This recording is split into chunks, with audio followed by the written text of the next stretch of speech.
most important thing to me is learning and growing. It always is.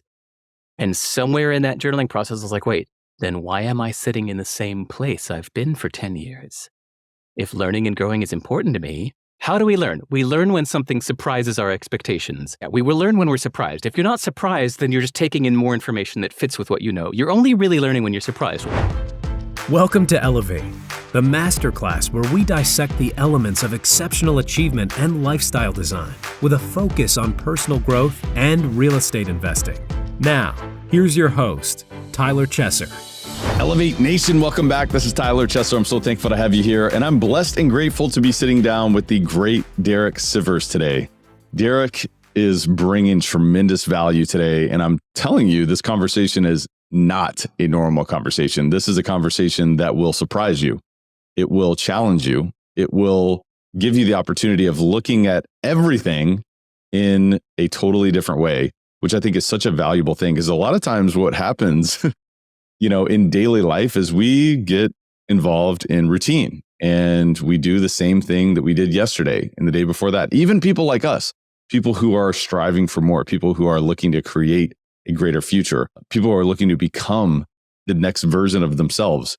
But today is about truly understanding that learning, that growth, that expansion, that becoming who you really want to be, or maybe even becoming something that you never would have imagined becoming, is all about surprising yourself and focusing on a pursuit of mastery. At the end of the day, going through difficult things can help you become something that you're extremely proud of and live a life of joy, of curiosity, of adventure.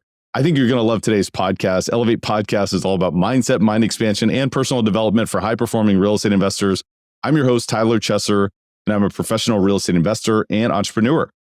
It's my job to decode the stories, habits, and multifaceted expertise of world-class investors and other experts to help you elevate your performance and lifestyle. Are you ready to take it to another level? It is time. Let's raise the bar today. I want to thank you so much for joining us today. I want to thank you so much for tuning in. If you have not done so already, I want to invite you to pay the fee. The fee is to pay it forward and share this episode with a friend. I'm just asking you that now in the very beginning of this podcast, because I know you're going to receive massive value from this. And guess what? It's better to give than receive. In this time, the holiday season, I want to invite you to share this episode with one person. That's all I ask.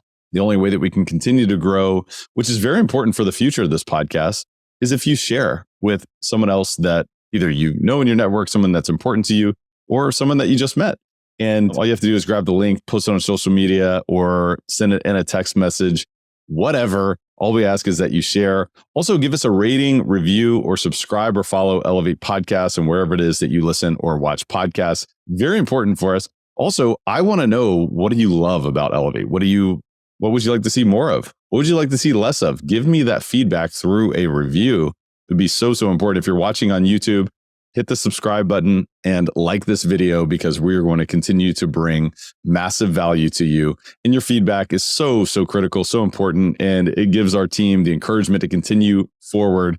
So with all that said, those are my asks for today. So now let me dive in. I'd love to introduce you to Derek Sivers, who is an author of philosophy and entrepreneurship. He's known for his surprising quotable insights and pithy, succinct writing style. You're definitely going to hear he's dropping some bombs in today's episode and really quotes. I mean, he's all over the place, but these are thinking tools and shifts that I think will allow you to step into some pretty amazing insights and deep wisdom. He was formerly a musician, a programmer, TED speaker, and a circus clown. He sold his first company for $22 million and gave all the money to charity. His books, How to Live, Hell Yeah or No, Your Music and People, Anything You Want, and newest projects are at his website, sive.rs. We'll put a link in the show notes as to where you can find that. But without further ado, please enjoy this phenomenal conversation with Derek Sivers. Derek Sivers, welcome to Elevate, my friend. How are you doing? Thanks, Tyler. Good. Well, thank you so much for being here. And I know you and we were actually just talking about this before we started recording here. This has been in the works for a couple of years now. So I just want to thank you again for being on the podcast and sharing your brilliance with Elevate Nation. I mean, If anybody is not familiar with Derek's work, I mean, you've got to check out a lot of his books and his writings and his readings and his thoughts, because I would describe you as a modern day, somewhat philosopher. I mean, what do you think about that, Derek? It's funny. I like pop philosophy. I think academic philosophy often ends up just benefiting other philosophers.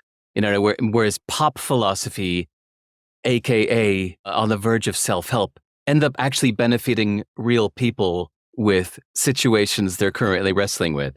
And to me, that's the difference between philosophy and self-help or pop philosophy. So yeah, the actual academic philosophy, I have no interest in, determining whether reality is real or whatever, but things that are applicable to our daily life, I'm endlessly interested in. It's almost like what Dan Sullivan describes as a thinking tool. He talks about thinking tools, and a lot on this podcast, we talk about mindset, perspective. And I think a lot of what you present to the world and your wisdom that you've been able to glean through your own experiences, through studying others as well, is just really helping other people frame the world in a more appropriate way to take more appropriate action to go where they want to go. Does that resonate with you? Yes, absolutely. That's a beautiful description. Yeah, it's the framing is everything, isn't it? The whole way we experience life is just our reaction to things. Right, like the events in life are very neutral. You're in the field you're in. You're presented with somebody who has said no. Okay, well, what does that mean that they've said no? It means nothing. It means nothing at all except the meaning that you project onto it. And the entire course that your life takes is based on how you're going to frame and represent in your own mind what is happening in front of you. It just means everything. It changes everything. I love that. It is really interesting when you think about it. It's everything that we interact with. It's not the event, but it's the meaning that we project upon that event. And once we start to separate that, the possibilities then open up, because we can look at everything and say, no matter what happens, there's an opportunity for me to learn, to grow, or there is a path that life is giving me that I now get to take a step forward to, where it may be something that is unexpected. Does that make sense?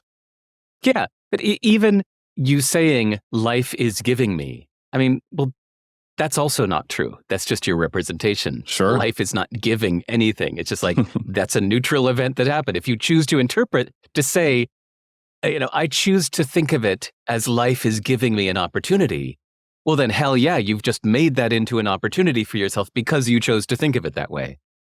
Self-fulfilling.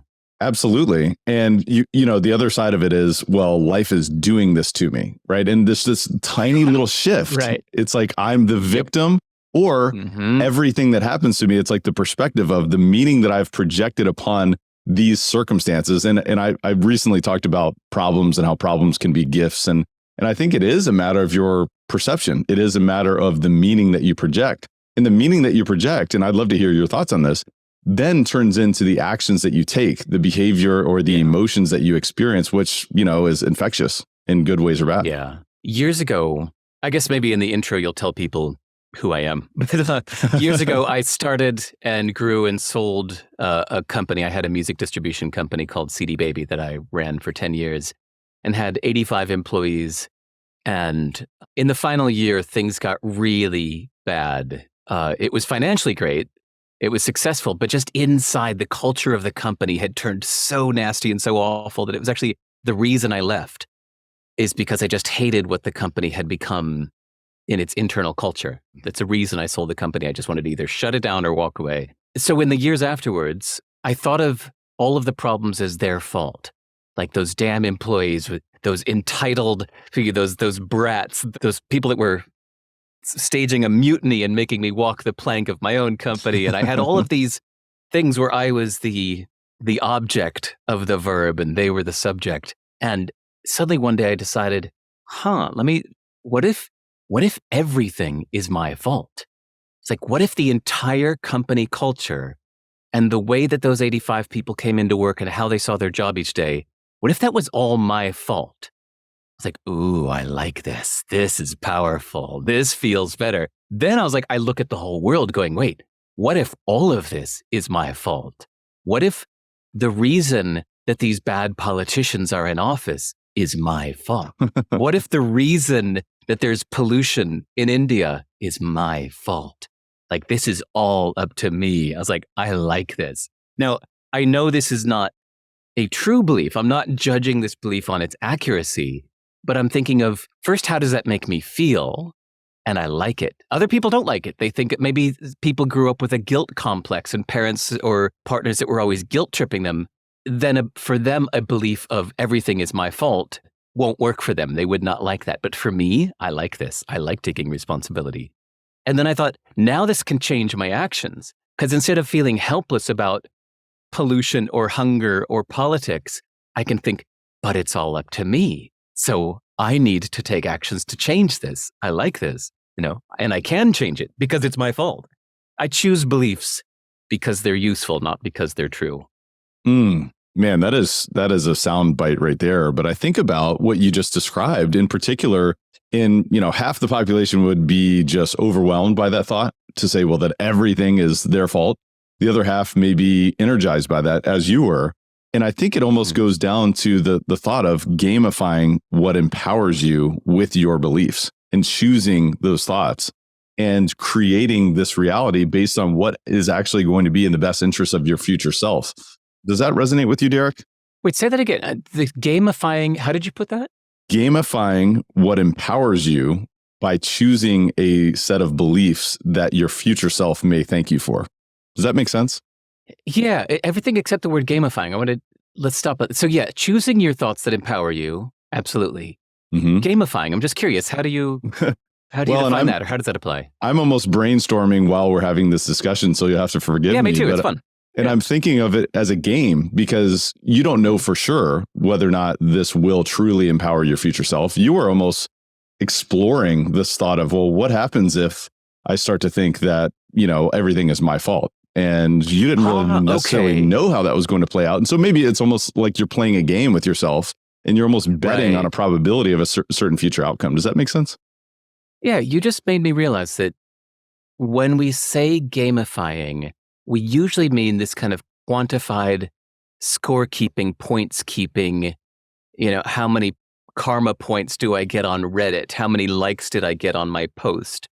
That's usually what we mean by gamifying these days. But yeah, you're right that, a game, two kids playing make-believe, pretending that there's a monster in the hallway, that's a game. Mm-hmm. Oh, no, actually, no.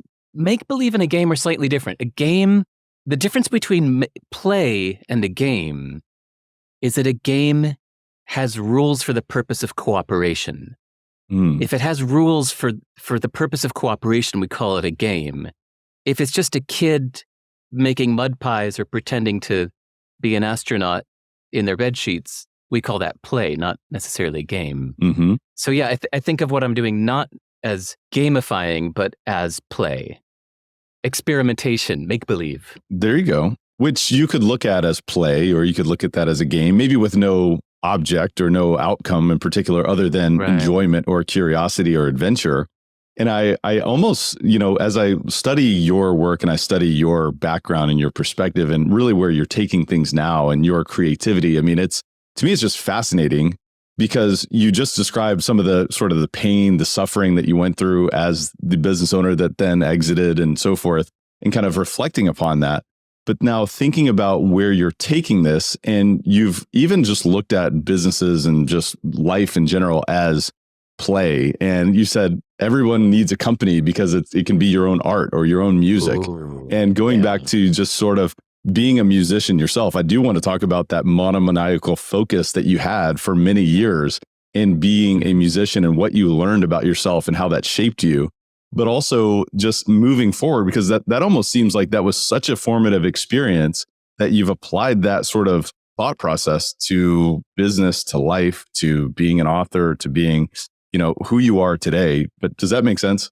Yeah, I guess that's what you're doing with real estate, right? Like you were fascinated with real estate and you take the lessons you've learned, not just about the industry, but about the personal development and the emotional mastery that you've had to do for yourself. And you're applying that in a more broad field outside of real estate as well. So yeah, that's exactly right. When I read that from you, I'm like, this is a game. And the game within the game is yourself, the internal dialogue. And to me, that is universal. That's why I love having these conversations with people like yourself. So thank you for that. That was great.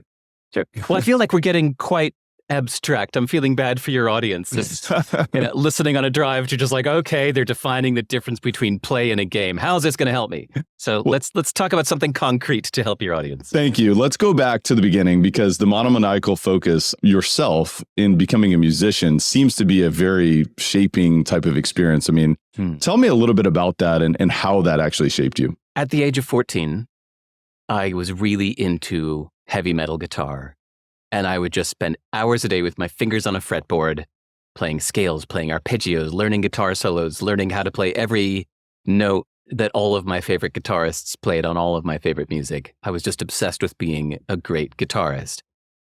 And after a few years of that, then I was more obsessed with making music itself, not just heavy metal, but like all kinds of music. And I got obsessed with how we layer instruments to put it together, like how to make a good drum beat and how to put together a good arrangement with a bass line and a drum beat and the guitars and then how to write songs. And so somewhere in there, I decided I really, more than anything, want to be a successful musician. This is what I want. But I decided this at like 15, right? And I'm so glad I did, because the next 15 years of my life had a purpose where everybody else was drifting around, not knowing what they were doing. I had this single focused purpose. I'm going to be a successful musician. And therefore I was motivated to read books on marketing, books on positioning, books on sales, books on business, books on personal development. All of this was applicable because I needed it to be a successful musician. And I'm so thankful for that focus that I had anything at all. I'd say it doesn't matter what you're pursuing. As long as you have something that you're pursuing, then everything has drive and purpose and meaning. You're never lost. And so it was really weird when I went back to like my 10-year high school reunion, right, at 28 or whatever. Went back to Hinsdale, Illinois, outside of Chicago. And I saw all my old high school friends that were just lost. And they were just like kind of bloated and drifting, and they got some job as a mid-level manager at Motorola pushing papers from left to right, and they were just lost and drunk. And I didn't feel successful at the time. I was a musician living hand to mouth, but I was a full-time musician living in New York City. But making $300 on this gig and $150 on that gig, and I would pay my rent doing that. But when I went back to my high school reunion, they were all jealous that I had followed my dreams and I was doing it and I knew what I was pursuing, And so now as a parent, I look back at my former self like a different person, like a kid. And I'm just so thankful that I had a thing that I was following that whole time that led me to the constant pursuit of self-improvement. One of the things that strikes me about that is most people, when they're 25 years old, 10 years after you had found this really innate pursuit of sort of mastery, many people just still don't even have the clarity of what is actually true to their soul, or what it is that they want to give, or what is really screaming out to them. I mean, how are you able to sort of encounter that so early on? And is there any advice that you might give to others who are looking to be more in alignment with their purpose? Yeah, well, first, just forget that whole idea of purpose. Forget passion, forget purpose. You have to understand that you start down the path first, and the emotions and inner feelings and representations of passion and purpose are emotions that come later, after you've been pursuing something for years and the world is starting to reward you for it. So that's an argument in favor of practicing your scales. Let's say, just metaphorically, getting good at anything, like having parents that insist that their kids pick a music instrument and then practice it every single day for an hour for 10 years, from the age of 6 to 16. They might not even want to do it, but for the first 5 years, they might go, ugh, and do it and practice their scales. But after 5 years, well, now they're really good at this thing. And people who hear them play go, wow, you're amazing. And they start to get that feedback, and they start to get into the better stuff, right? Like the basics of anything are pretty dreary. Let's even say computer programming. you pick up a book on computer programming, it's going to be just a bunch of like, stupid, Fibonacci series and, fizzbuzz. But then you're going to get into the good stuff later that gets really rewarding. And then that's when you start to feel these feelings of passion, and you like it enough that you think, I really want to keep doing this, because not only am I enjoying it because it's fascinating and interesting, but the world is rewarding me. And now you start to feel the feeling of purpose. So all those things come later. The problem is, like you say, somebody at 25 just, lethargic going, what's my passion? What's my purpose? You can't start from there. You just have to start doing a thing. And the feeling of passion and purpose comes later. That makes so much sense. And it really makes me think of real estate in particular. I mean, because it can be a very sophisticated and nuanced approach to creating wealth and creating opportunity in your life, and also sharing that opportunity with other people. Because in the very beginning, it's very challenging, overwhelming, difficult to understand. But you mentioned essentially that passion comes from mastery, and it's almost like you've got to commit to the fundamentals.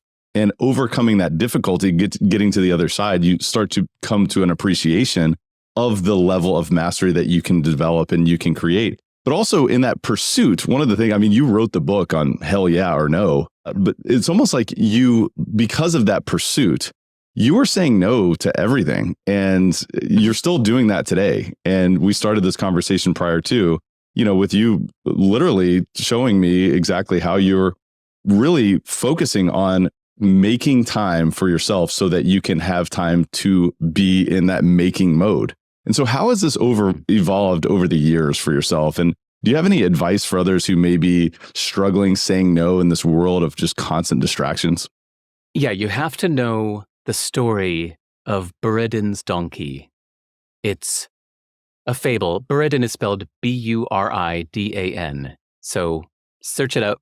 Buridan's donkey is a tale of, I think it's a philosopher that came up with this. It said, imagine that there's a donkey that's exactly halfway between a pile of hay and a bucket of water. And he's hungry and thirsty, but looking back and forth going, water or hay? Or water or hay? And he can't decide, and he ends up dying of both hunger and thirst because he couldn't decide which to do first. So the idea is, don't be a donkey. Just pick one. See, the problem is a donkey doesn't have foresight and imagination. It's kind of our unique human ability. Most creatures on Earth do not have foresight and imagination to imagine how something will be in future steps. We do.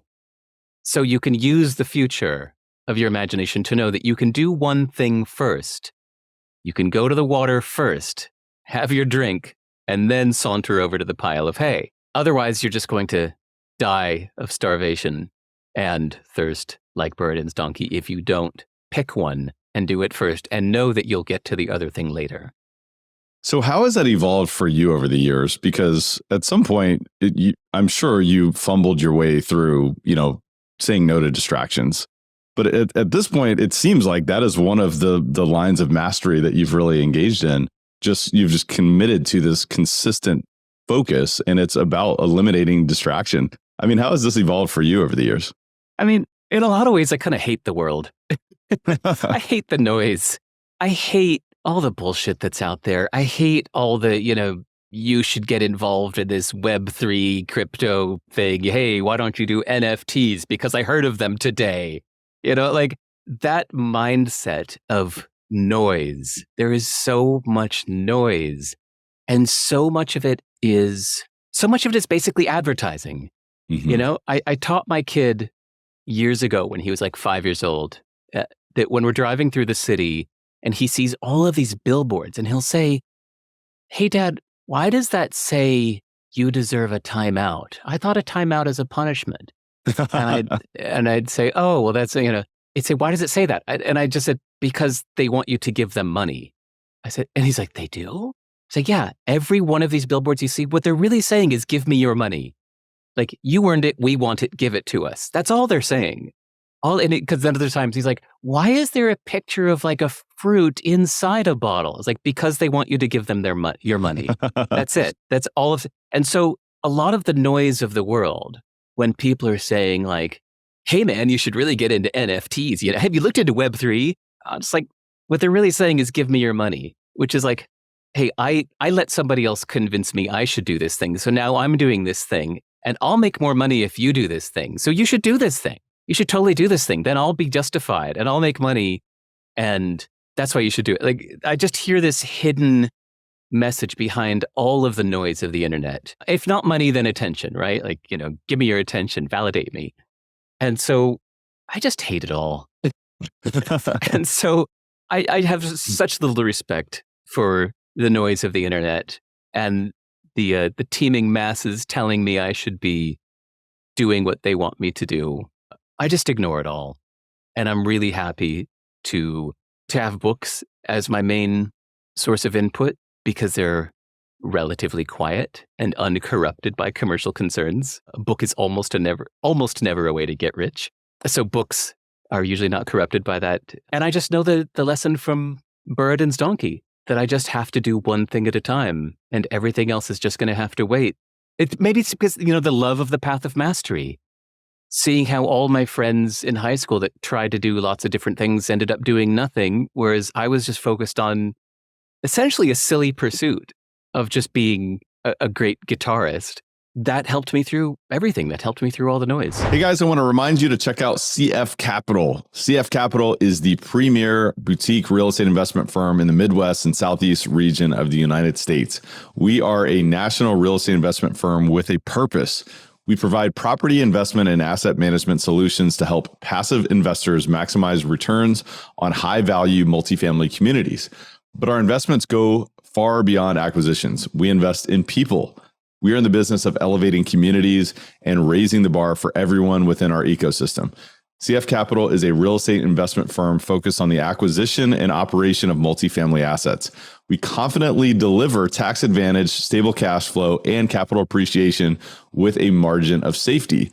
By investing alongside our team, investors can preserve and grow their wealth without having to deal with tenants, termites, or toilets. Investors come and stay for the outsized returns we create in our deals while appreciating the ancillary opportunity to make a bigger impact that only CF Capital can provide. If you're an investor and want to invest with us, here's how. Learn more about CF Capital at cfcapllc.com or by simply clicking the link in the show notes of this episode. We will see you on the inside of this powerful community, so let's elevate communities together. How would you give advice to someone who's, maybe building their career and they feel like at this stage in their career, they need to say yes more than they say no? And right. Yeah. Sorry, I'm glad. Sorry, I'm going to just cut you off right there because that's a great subject already. The hell yeah or no approach. And anybody listening, search my name and the phrase hell yeah or no. You'll read more of what I have to say about it. It's essentially saying that if you are overwhelmed with opportunity, and if there are too many things begging for your time, you should raise the bar all the way up to like the 99%, so that only that rare 1% of a thing that makes you say not just, okay, yeah, sure, but like, oh, fuck yeah, that would be amazing. You say no to everything but that. You lift the bar all the way up, and what it does is it gives you more free space in your life so that you have the time and space to throw yourself into that occasional rare thing. Whereas if you have said yes to too many things, then when the occasional great thing comes along, you don't have enough time and energy to give it what it deserves because you've said yes to too many half-assed things, right? So that's the essence of hell yeah or no. But the problem is, because I've talked about it publicly, a lot of people say, oh yeah, that's great. I want to say hell yeah or no to everything in my life. And I'm like, wait a second. No, that's not for everything. It's for a specific scenario in your life when you are overwhelmed with opportunities. But if you're just starting out your career, like you asked, hell yeah or no is not the correct philosophy. It's not the best mindset to follow. Instead, you should say yes to everything at the beginning and work twice as hard and sleep less and do lots of things, because what your job at the beginning is to see what the world's going to reward you for, right? Like, I'll just use my own dumb example. As a professional musician in New York City, I was saying yes to everything. Somebody needs a guitar solo on a record? I say, yes. Somebody says, do you know any good recording studios? I say, I'm a recording studio. I'll do that for you. Somebody says, I'm looking for a record producer. I say, I'm a record producer. I can do that. Somebody says, hey, we're looking for a jazz pianist to play at this art opening. I say, I'm a jazz pianist. I can do that. So he just said yes to everything, right? And then I was a booking agency. I was a record label. I was a recording studio. I was a producer. I was a session guitarist. I was a circus clown and MC, ringleader MC clown for a circus, a children's entertainer. I made a good living running around inside a black Lycra bag, bothering people on college campuses. I did everything. I did lots of stuff, whatever I could to make a buck. Last time I had a job was 1992. I quit my job in 1992 and I've just been like full-time, freelance everything since then. But along the way, there was one little thing I did, which was I had a little web store that I sold my CD on. And then friends told friends, and I started getting calls from strangers, said, hey, can you sell my CD?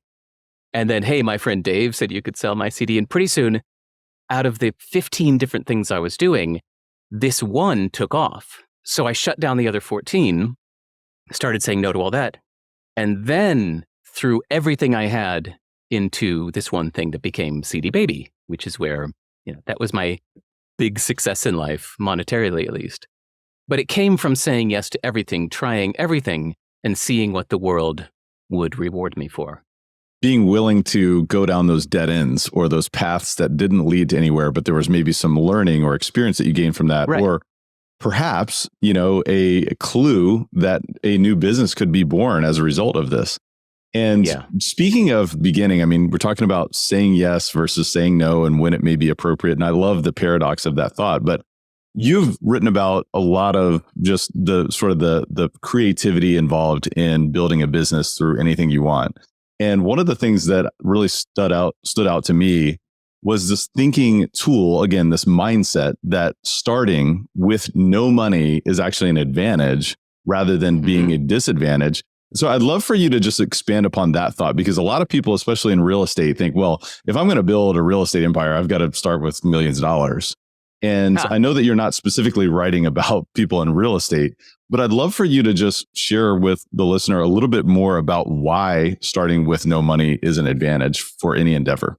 I think other people have probably written about this much better than I have, but my own take on it is that when you're doing things bootstrapped or on a shoestring or however else they say that, it means that you don't spend a single dollar unless you're pretty damn assured that that's going to earn you $2 back. Mm-hmm.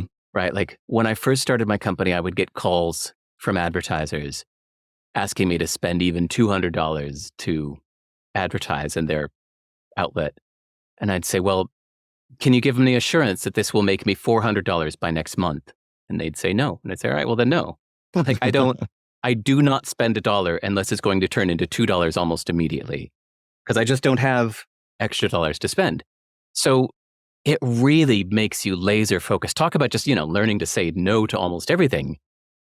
Of course, as soon as you start a business, you're going to get swarmed with flies saying, B2B flies saying, oh, you need to do this. And you need to have an insurance policy. You need to have a company bill. You need to have a terms and conditions. You need to have this. And you go, nope, because is that dollar going to earn me $2 next month? Nope. Then no, I'm not going to do it. I don't care what you tell me. It's not going to double my money in a month or two. I won't do it. It just helps you get laser focused. Whereas companies who were given $50 million in investments, so they just go out and do stupid things, like they throw these big parties, or they spend money on a big sign above their door, or on fancy Herman Miller chairs and space age desks and infrared systems or whatever. And none of it is going to double their money the next month because they don't need it to. They're just like, yeah, man, it's going to build our awareness and build a brand. And I just, not having the money doesn't let you make sure that you don't waste it. Well, what I also loved about this thought that you shared was that you don't need money to start helping people. And when you really build it down to the base level, and when you break it down to the base level, business is about helping other people, and investing is the same. I mean, it's about having an abundance mindset and serving and adding value to others. So I just loved that thought. I mean, it's at the end of the day, if you really bring it down to the base level, it's about adding value to whoever your customer is, whoever you're, in the real estate business, it may be a partner, maybe a resident, maybe a tenant. But it's thinking about, well, instead of how can I bloat my business, it's how can I help other people? Yeah. Yeah. It helps me to constantly remember, like, nobody cares about you. And they shouldn't. Why should anybody care about you? They shouldn't. So when you go out into the world and you say, I want to make some money, the world says, fuck you, we don't care. That is moot to us that you want to make some money. But on the other hand, if you say, I want to help people lose weight, or I want to help people fall in love, or whatever the thing that you're, or even, I want to help people taste the difference between bad chocolate and good chocolate, whatever it may be. Now you can have a mission that people will care about. If you say, I'm on a mission to help people taste the difference between bad chocolate and good chocolate, you'll get some ears perking going, there's a difference? Okay, I'm curious.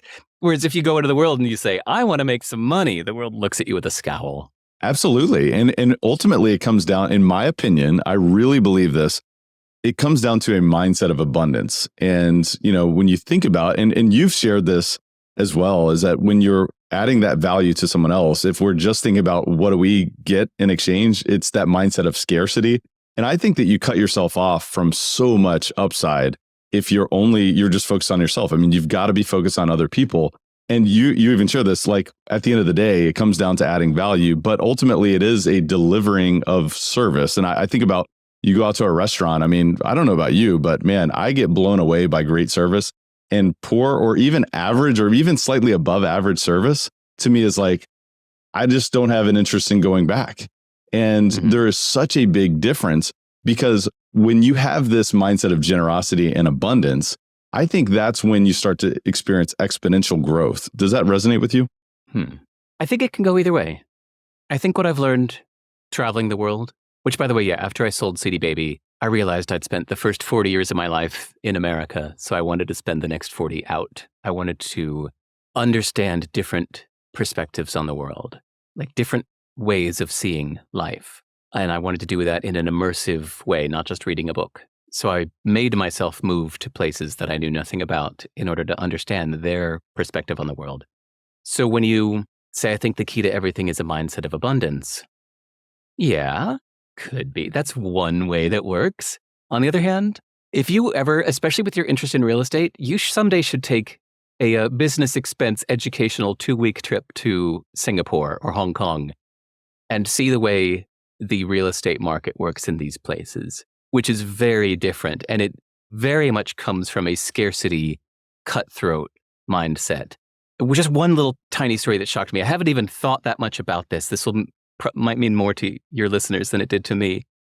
That when I lived in Singapore, I found out it's very common to list your property for sale. And then when you get an offer for, say you list it for 650,000, whatever, and then somebody offers you 650,000, you then say no and you remove it from the market and you list it at 660,000 now.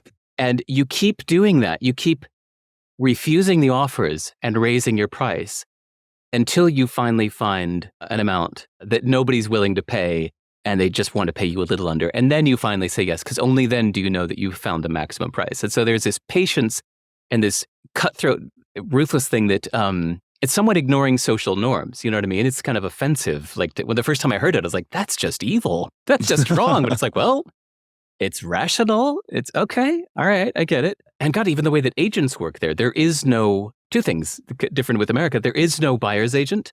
Every person is just left to fend for themselves. And there's no exclusive seller's agent. So you can have one home and like every agent in town will represent it. But because of that, it's actually a downside. Nobody wants to put any effort into, they don't do those things of like staging and presenting or like getting a 3D camera to take really nice photos of a place. Because since there's no exclusivity, why bother putting forth a big effort? So instead, it's just like this free marketplace of properties for sale. And it's a lot of chaos. It's just such a different way of approaching it. So sorry, when you say something like the key to everything is a mindset of abundance, My initial instinct is to agree with you, but then I have to catch myself and go, wait, that is just one way of thinking of it. I think it's a very valuable perspective and really thinking about everything and saying, well, there's two sides of this coin, or maybe even three sides of the coin, as Robert Kiyosaki talks about, is, there's one side, there's the other side, and there's the edge. And so understanding that, I think, is a path towards intelligence and perspective, and recognizing that just because you've experienced one set of rules or norms doesn't mean that it couldn't actually be flipped on its head. And one of the things that is really interesting about immersing myself in your world is that you've immersed yourself in this world of learning through immersion like that. Like you've just been exploring the different side of every coin. And it almost seems like that's been a pathway towards your creativity and your curiosity. Does that make sense, or am I on the right path there? Yeah, that's my common thread in life. Essentially, that's what I've been doing. No, I shouldn't say the whole time. That's what I've been doing since I sold CD Baby in 2008, let's say. That's been my main common thread, is looking for a different point of view. In fact, I've done a few TED Talks, but if you want to know my favorite one, it was the one called, I think it's called The Opposite May Also Be True, where I found that, I love this example. In Japan, I was asking somebody for the name of a street.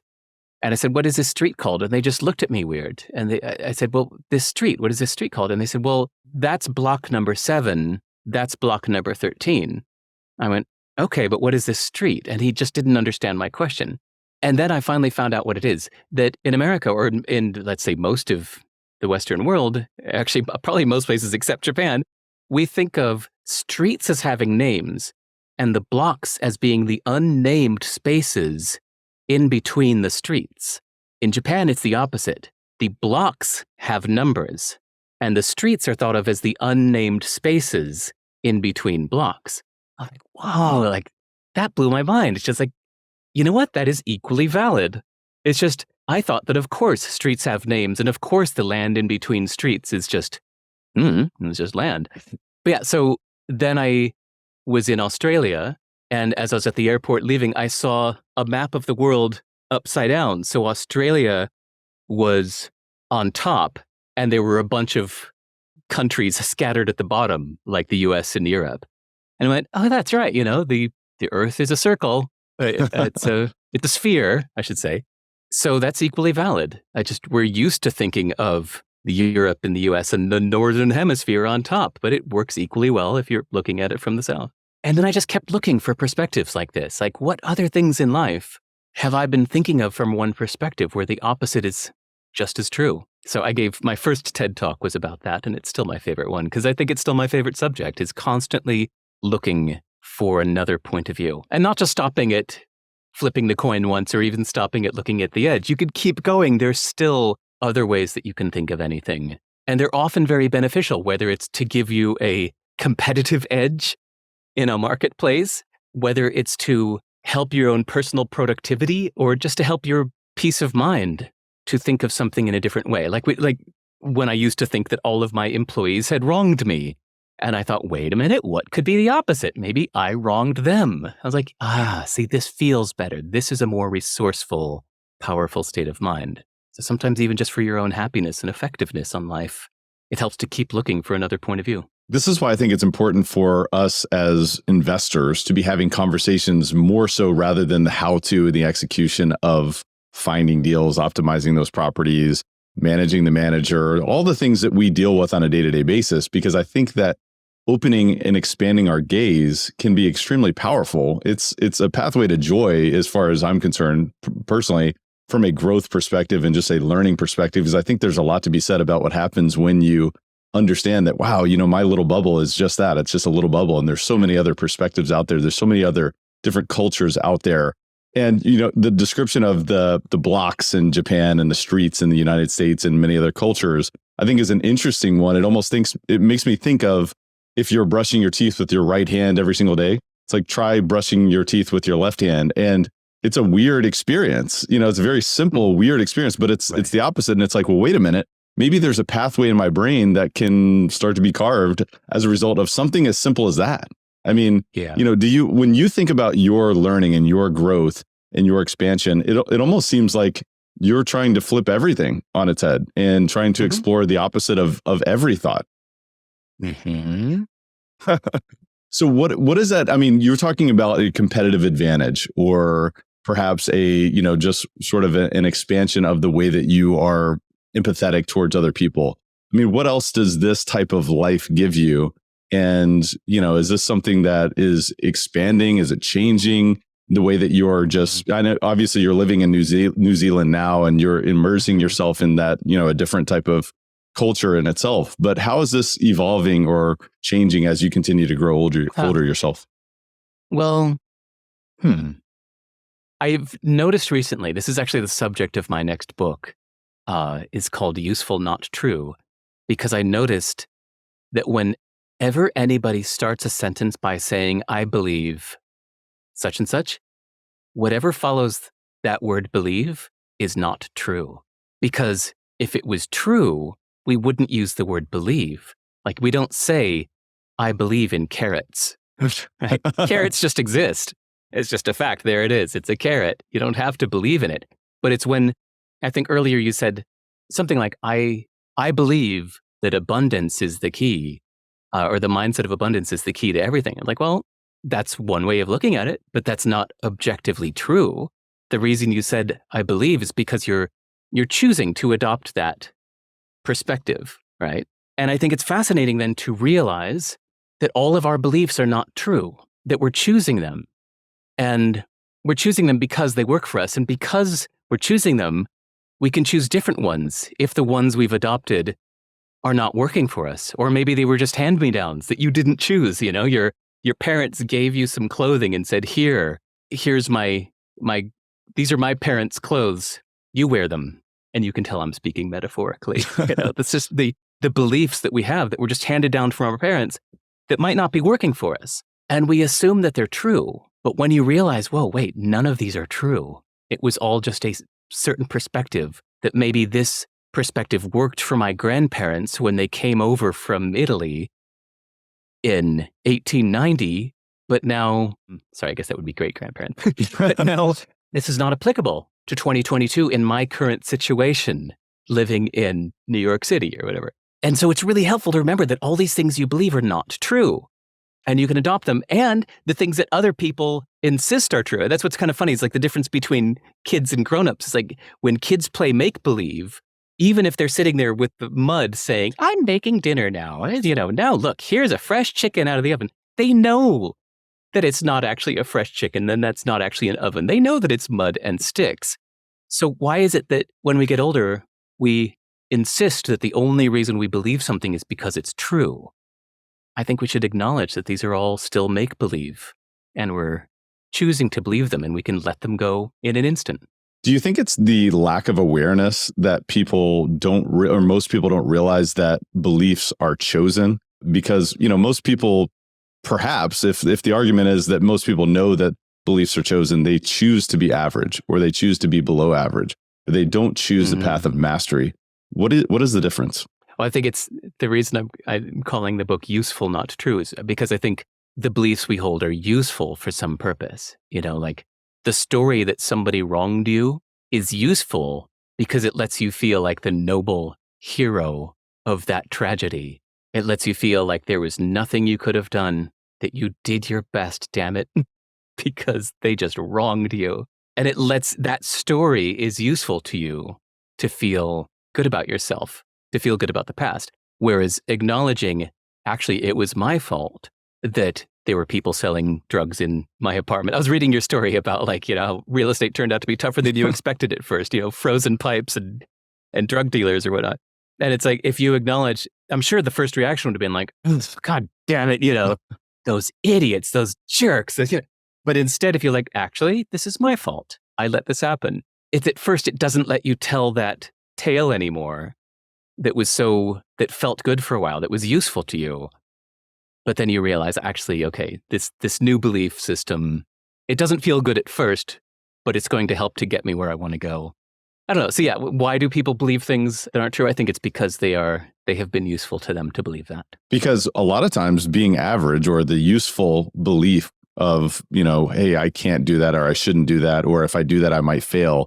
It's the useful or the utility of that thought. And I'd love to hear your thoughts on this, is perhaps that's protecting them, or, it's keeping them safe. What are your thoughts on that? That's a useful. Yeah, gets them off the hook. You don't need to work. Hey, you know what? You are totally justified in just sitting and watching TV tonight. In fact, every night. You are totally justified to just take it easy. You don't need to try too hard. You don't need to read those books. Just relax. Let's just watch this game tonight instead. You're totally justified doing that because, hey, you know what? All we can really do in life is get by, and that's all anyone can expect. Like that belief is useful for relaxing, but yeah, it gets people off the hook. You just described like the standard average American thought. That's what that is. It's standard everywhere. I mean, God, here in New Zealand, it's funny. New Zealand's quite a paradise. And in paradise, you'll notice that places that are like paradise usually don't have very many ambitious people in them. You go to Fiji, go to Tahiti, there's not a lot of ambition there because they're in paradise. And New Zealand's kind of the same way. So it's the places that are not super comfortable to live in. You go to maybe Warsaw or Hong Kong, you'll meet a lot of ambition because there are a lot of people very driven to get out of these places and go to paradise where they can stop being ambitious. That is interesting. I spent a period of time in Hawaii, and I noticed that myself, that there was not a lot of ambition on the island of Maui. And, I think that there's something to be said about pursuing something, but the bigger part of that, and I feel like it's something that you've really shown, is that it's who you become. It's not about what you attain or obtain through that path of mastery. It is truly who you become, which is such an unbelievable realization. It's, I was really into Tony Robbins. Was Rich Dad, Poor Dad the book that made the biggest difference in your life? It was a catalyst for me to open my mind to the way that wealthy people think. And it really was a transformation because I came from a middle-class background, and that was a huge catalyst for me, for sure. Okay. So I got that impression that, Rich Dad, Poor Dad was a big turnaround for you. And for me, it was Awaken the Giant Within by Tony Robbins. When I read Awaken the Giant Within, it was just like mind blown. But it also resonated with something that was already kind of inside me, but also just helped me think of life in a different way. But in there, he has this chapter where he's trying to spark your desire and your drive by talking about all the things you could own. Like, do you want to own your own private jet? Wouldn't you love to have a mansion on the beach? Wouldn't you love to have a swimming pool? Do you want your own personal chef? And I just remember reading this both then and every moment since. Every time I go back to that, I have this sneer on my face. I'm like, ugh, no, that sounds awful. I don't want a Ferrari. That's embarrassing. You couldn't pay me to own a Ferrari. I don't want a mansion. Think of what a pain that would be to live in a mansion. Who the hell needs 9 bedrooms? What stuff would I put in that?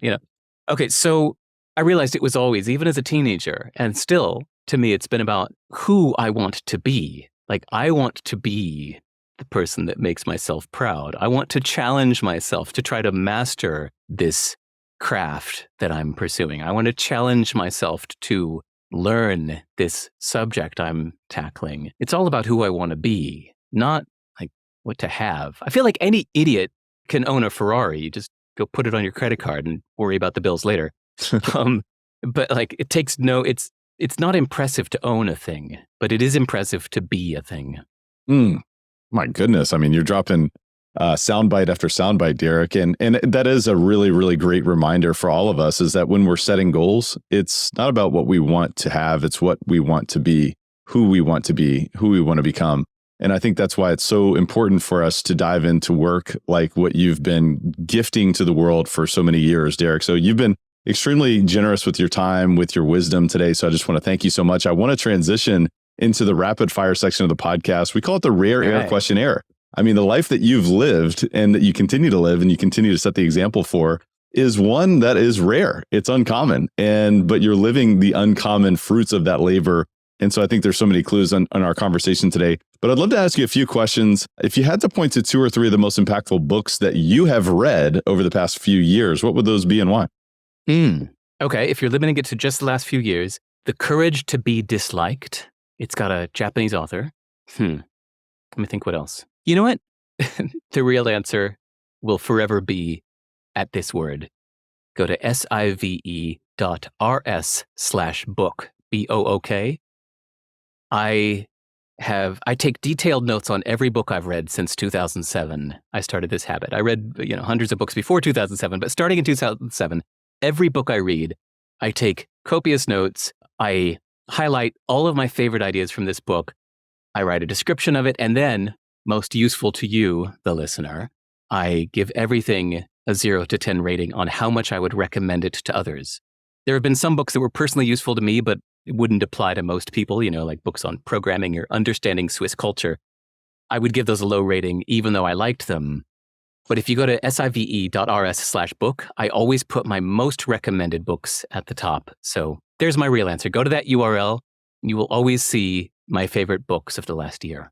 I love that. And we will definitely put a link in the show notes as to where the listeners can find that, just to make it really simple. But, I wanted to ask you a quick follow-up on that, because one of the things that really stood out to me as I was getting prepared for our conversation was you talked about your affinity for journaling and sort of how really all of your learning happens there. And could you talk a little bit about your practice for journaling and what that actually looks like for you? Yeah, the details don't really matter. I get some people saying, well, which piece of software should I use? It doesn't matter. Grab a pen and paper or just open a plain text file. I recommend not getting subscribed to some monthly fee software or even being bound to a cloud, because you might have a time in your life when you're offline. And if you suddenly have no access to your diaries when you're offline, or oops, if Google deletes your account, you don't want to be screwed. So the most important thing to me is we can hear facts and information, and we can even hear perspectives and mindsets in shows like yours. But it's not until you apply it to your own life. You say, wow, Tyler mentioned this really interesting mindset today. Let me think about how I could apply this to my life. And it's in that reflection that you really internalize something. Until then, it's just information that's out there. It's only when you stop and put aside the time to reflect, like turn off the videos, turn off YouTube, turn off the internet, and reflect on how what you've heard today could apply to your own life and how you could apply this, how you could change it. What are your own thoughts on it? Because maybe you disagree after some reflection. You think, actually, Tyler said that this is the key, but I think it's just one of the ways. In fact, the opposite might be more true. That to me is where I feel like I've learned everything. I read a lot of books, but it's not until I stop and reflect on them later that I feel like I've really internalized it and learned it. That's great stuff. So aside from our discussion today, Derek, what's the biggest way that you elevate your life on a daily basis? It may be journaling, but it may be something else. Is there anything else that you would point to? No, it's journaling. It really is. Like that to me is just everything. I spend at least an hour, often 3 hours a day, just writing, just fingers flying, just thinking.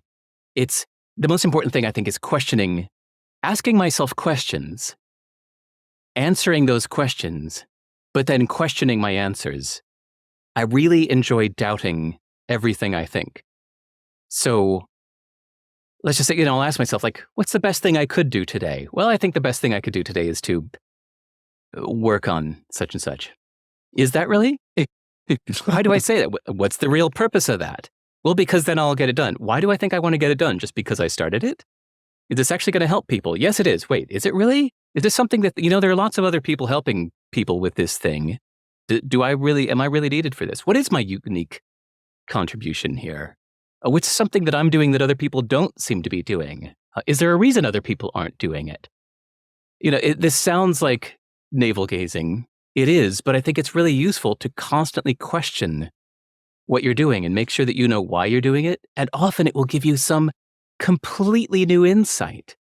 It's honestly why I left America. I left America for good in 2010 because I loved it so much. I was living in Santa Monica, California on the beach, and I absolutely loved it. It was paradise to me. I was so happy. And I even had, at the time, I had a girlfriend from Sweden. We'd been together for 6 years, and she wanted to travel the world with me. And I said, I don't want to travel. Look, we live in paradise. Why would we go anywhere else? This is the best place on earth. And she just went, ugh. She was frustrated with me that I didn't want to travel. And it wasn't until after we broke up. And I was like, all right, we broke up, blank slate. What do I want to do now? It's like, well, the most important thing to me is learning and growing. It always is. And somewhere in that journaling process, I was like, wait, then why am I sitting in the same place I've been for 10 years? If learning and growing is important to me, how do we learn? We learn when something surprises our expectations, right? We will learn when we're surprised. If you're not surprised, then you're just taking in more information that fits with what you know. You're only really learning when you're surprised. Well, what's a good way to be surprised on a daily basis is to live somewhere that is completely different to where you grew up. So that just on a moment to moment, the little things, like my story about, how people price their homes for sale in Singapore, makes you go, what? That's great. Huh? That is so weird. Well, I guess that works. The streets in Japan, the whatnot. That's a way to be surprised on a constant basis, is to keep yourself living in places that are strange to you. I was like, that's congruent with who I am. I want to constantly be learning and growing. It's like, I need to leave America now. It's like those things, those big realizations that may change your life for the better don't come unless you spend some time reflecting and questioning, doubting your own answers. Man, I tell you what, I've been surprised and by this conversation. I mean, I feel like I've learned so much because, you always anticipate the way that a conversation is going to go and the insights that you're going to gain. But I tell you what, you've been a great pattern interrupt today. And I will tell you, just out of gratitude, that I've learned so much today. And there's so many takeaways from our conversation. Before I let you go, I have two very quick questions. One of the last two is, what's the biggest way that you elevate others around you, Derek? Probably just answering emails. It doesn't sound like a big thing, but I get emails from strangers every day. Yesterday, the highlight was a very ambitious 24-year-old in Uzbekistan emailed me, and it ended up leading to a 90-minute conversation that was fascinating. And I really enjoy hearing from strangers around the world. So yeah, anybody that's listened to this whole podcast, go to my website, go to sive.rs, and make sure you just send me an email and introduce yourself. It's really my favorite part of the job. And I kind of see that as like my community service. People are always surprised that I answer every email, but it's like, it's my giving back, but I also find it fascinating. I can attest to that because this conversation came from exactly what you just described there. So the listeners can find you on your website. Is there anywhere else where they can find you? In my house. Well, we'll try to not just go to my website. I don't do social media really. So go to sive.rs. Everything is there. Derek, I just want to thank you again. I mean, I want to acknowledge you as well.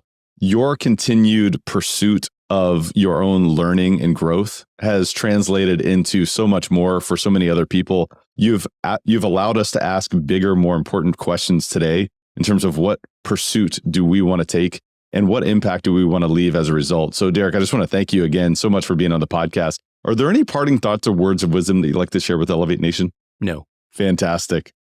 Well, thank you again, Derek. Until next time, you know what? We've left it where it needs to be, and there's nothing else to be said. So thank you again, and we'll see you next time. Thanks, Tyler. Elevate Nation. Derek Sivers bring in tremendous value today. And ultimately, it comes down to growth. It comes down to expanding your mind and living a life that is committed to finding the other side of things, expanding your thought process. And instead of just finding yourself lulled to sleep without anything that surprises you, it's about finding the opportunities of growth. And it is about being uncomfortable. It is about getting out of sort of that ongoing notion to fit in. And I think that ultimately this conversation with Derek today was really insightful for me and really one that stood out for me because of the surprising way that Derek approaches these type of conversations. I just shared with him as we finished the podcast off air that I appreciated, again, his willingness to be surprising. And I do feel like as a result of that, I hope that you also felt the opportunity to learn there. And Derek actually shared with me, he said, look, there was a few times in the conversation that I could have gone along with you and agreed with you because there was many aspects that I did, agree with you on. But he wanted to be surprising. I think we have this innate thing within us that wants to fit in. I mean, I think it comes from evolution. I think it comes from, survival for many, many years. I mean, we've we've survived through groups and fitting in within the tribe. And I think what Derek is showing us is that to thrive and to live a life of fulfillment, sometimes, perhaps, it's the opposite of fitting in. It's about being surprising. It's about living a life of surprise and opening your mind to a new way of thinking. So I hope that you found tremendous value in this conversation. I know I did. Take time to reflect. I want to challenge you to take time to reflect. What did you agree with here today? What did you disagree with? What were some realizations you had about yourself? What beliefs have you chosen yourself?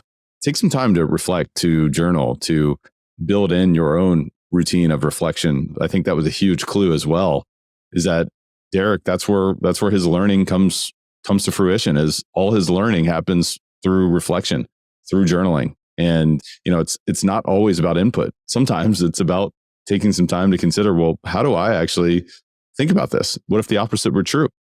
So I just appreciate Derek spending some time with us today.